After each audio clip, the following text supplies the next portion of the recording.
Welcome to ENside Politics, our weekly podcast on a handful of things you need to know about San Antonio politics. I'm Greg Jefferson, Metro Editor at the San Antonio Express News, and I'm joined today by the great tech reporter, Brandon Lingle. Welcome.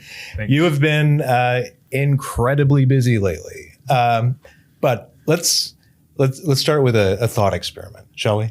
Let's pretend like I'm not a big fan of your work, and so I don't know what's going on at Port San Antonio. All I know is there's something about the Air Force Cyber Command and the CEO of Port San Antonio really wants it. Let's start with the Cyber Command. What is it? All right. So the Air Force has the 16th Air Force, also known as Air Force's Cyber, at JBSA Lackland on what's known as Security Hill, about 3 miles from the port. Yeah. So it's there now. Why move it?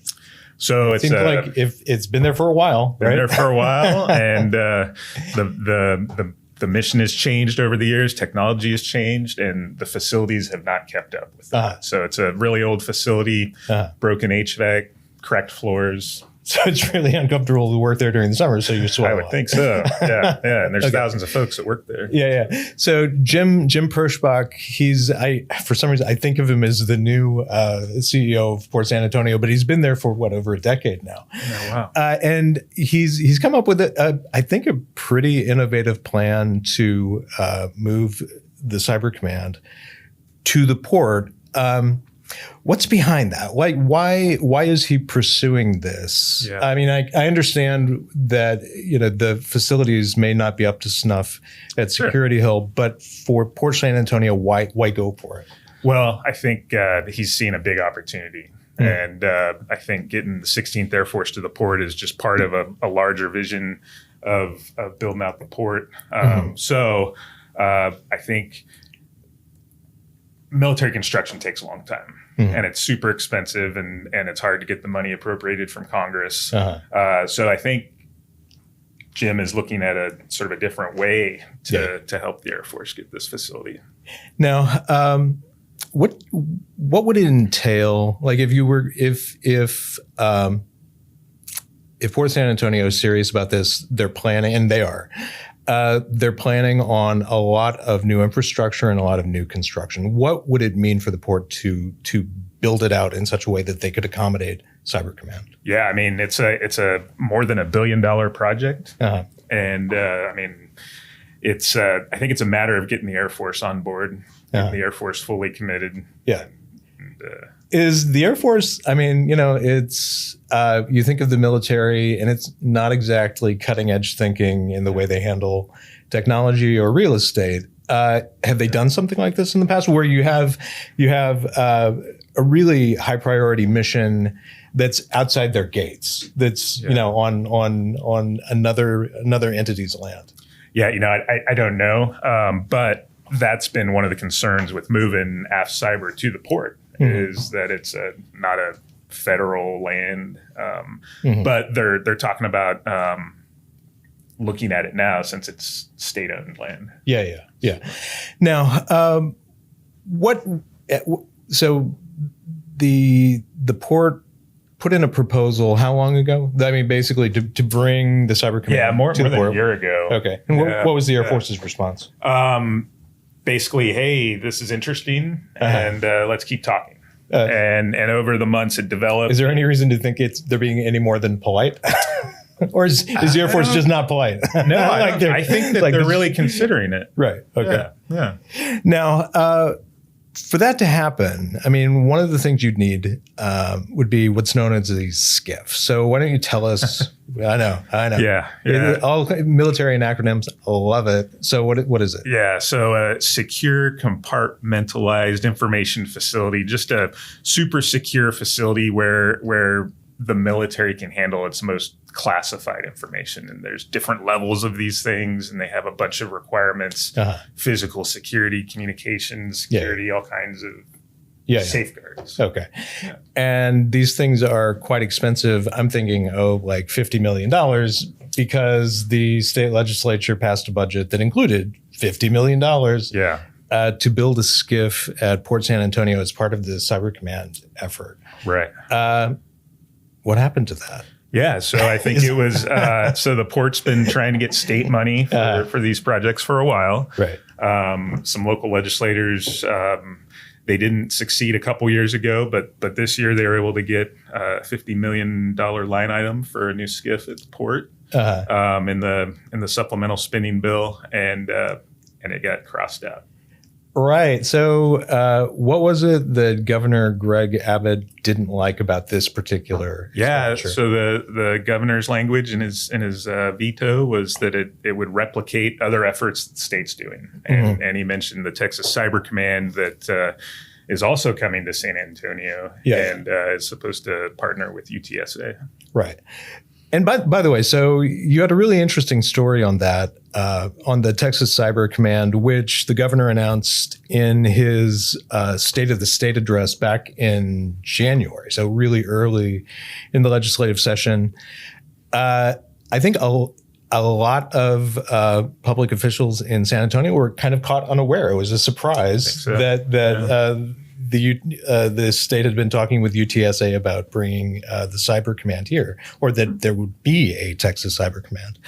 Now, what is that exactly? Yeah. So I think it's still kind of a work in progress. I've tried to get a sense of how the Texas Cyber Command is going to be different than some of these other regional operational security centers or regional security operations centers. And it sounds like it's going to be just sort of a larger overarching headquarters for the state on cybersecurity. Right. So, but really there's no overlap between the Texas Cyber Command and the Air Force Cyber Command, right? Right. So, I mean, it's a little confusing. So how would you spell, what do you think the governor was getting at?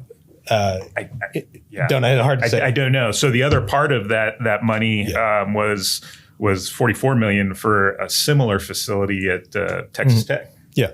So now, and that survived. Oh, interesting. Yeah. So you did a story about a couple of weeks ago now that the final legislative language for the Texas Cyber Command, it's been understood all along that UTSA, University of Texas at San Antonio, would be the real driver of this project. Yep. UTSA is nowhere to be found in the final bill. Did you get any sense of why that was? Why was it struck from the legislation? Yeah. So a couple thoughts on that. And UTSA has been very quiet about this throughout. On the language, one theory was that maybe it's a way to simplify the legislation to get through. Somebody said that there's concerns with a university running a state agency, but I don't know. Yeah. Okay. Well, we'll see, and we may never know. Right. Did it open the door by removing UTSA? Did it open the door for Port San Antonio's participation at all? I think so. Okay. Yeah, and I think part of the port's play on building this big cyber campus is to make it so it can be collaborative, and there can be crossover with the military and the state functions. Oh, interesting. So that confuses it even a little bit more. Yeah. So it seems like with the governor's veto, Port San Antonio is now shy $50 million for its skiff, and it seems like that's a pretty critical piece of the infrastructure it's offering the Air Force. Any idea yet on how they're going to close that gap? How are they going to pay for it? Yeah, and that's we'll see. Don't know. Right. Yeah. So I'm pretty sure they were in Washington. Jim Pershbach was in Washington last week. Any idea what? Yeah. Was he chasing money or? I would think so. I think it's a matter of talking with the Defense Department and Air Force folks. The other part of the 16th Air Force NAF Cyber is before the Trump administration. They were talking about changing the organization of it, and that was sort of slowing the talks of of the new facility at the port too. Yeah. So last week you reported on a new General Accounting Office report on the Air Force One project. Yeah. Also at Port San Antonio, just keeps coming up a lot. The port, a lot going on there. This wasn't the best news for not for the city. Not for the city, not for the port. Kind of, it was a status update on what's going on with the Air Force One redo. Yeah. What did the report say? It said that Boeing is having problems hiring enough people that are qualified to work on the jets. Yeah. Now, and that's on top of like a lot of problems. I mean, cracks just showing up in the actual plane itself, design flaws, a lot of work piling up that's not gotten done. But for the workforce problem, part of the problem was with the security clearance rate. Like they're just having a hard time finding workers who can, because as you can imagine, I mean, this is, it's basically a White House with wings. So you'd have to have a certain level of security clearance just to work on it. San Antonio workers apparently are not able to attain security clearance. Kind of walk us through what that involves, what getting that kind of security clearance is. I mean, it's a months-long process. In the military, it takes a long time, and so I suspect for civilian workers on Air Force One, it's going to take a while, and it's paperwork and urinalysis and talking to neighbors and background checks. And all kinds of stuff. And probably not drinking on the job or leaving tequila bottles at the work site. Speeding tickets. Right. Yeah. Like several years ago, there was an incident where they found, if I'm not mistaken, they found an empty tequila bottle at the work site for Air Force One. It's a little concerning. Yeah. And in the meantime, you got the Qatari royal family stepping up with a gift jet.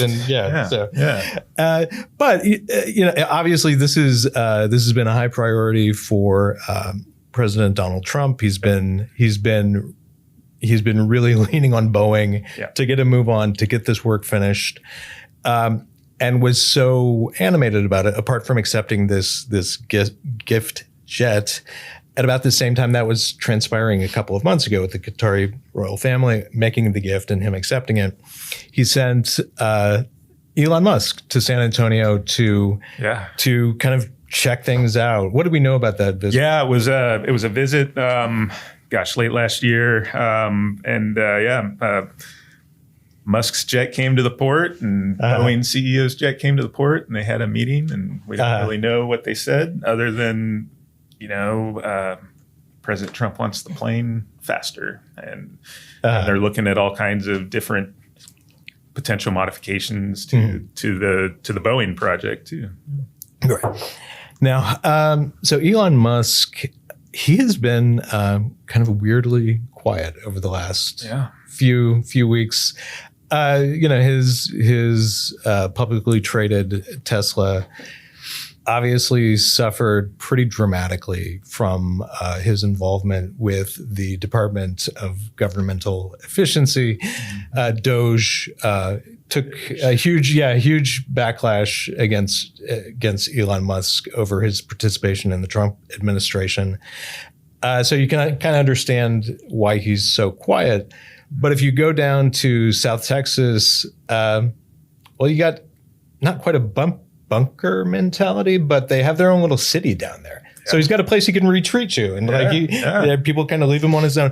Tell us about the evolution of Starbase, what became Starbase, because you've been covering SpaceX for several years now. Yeah. And you kind of followed it from Boca Chica. It was just plain old Boca Chica where you had a Starbase to now Starbase, Texas. Yeah. So how'd that come about? Yeah, it's been really interesting to watch the development of what was once a very desolate part of the Texas coastline evolve into this space launch complex / rocket factory / space city / cultural phenomenon that's just evolving and growing. Yeah. Now, it's doing so without much public participation. Like, it seems like SpaceX has moved in, they've turned it into Starbase.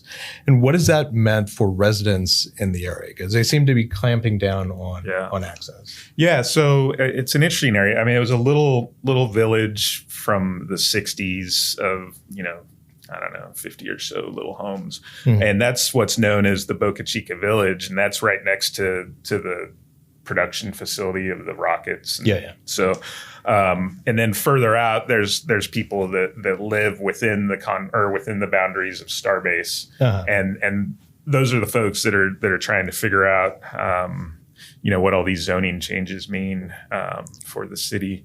And there's some property owners within the Boca Chica Village proper too that aren't affiliated with SpaceX, but they're now, they have their land or house inside this space place. I mean, has there ever been any talk of SpaceX just buying them out? I mean, if they're going to be in what is really like truly a company town, and they have nothing, they don't make their livelihood from SpaceX. Seems like the company might be interested in just like moving them out. Yeah. And there's been talk and there's been offers and there's still some folks just holding out.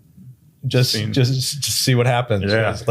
Well, maybe they like watching stuff blow up. Well, they get evacuated, they get moved out when the launches happen.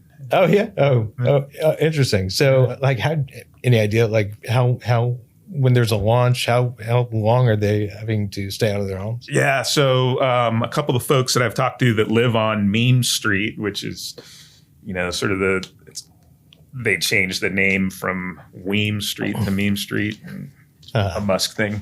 Anyway, those folks are snowbirds, and they move the residents of Starbase out to the school, the Ad Astra school that Musk has done there. Are there any big heavy? God, I always forget that. What their big rocket? Right. Like, are there any milestones coming up for their big? I mean, they've had a bunch of setbacks over the last few months. In fact, a big explosion last week during testing that was unexpected.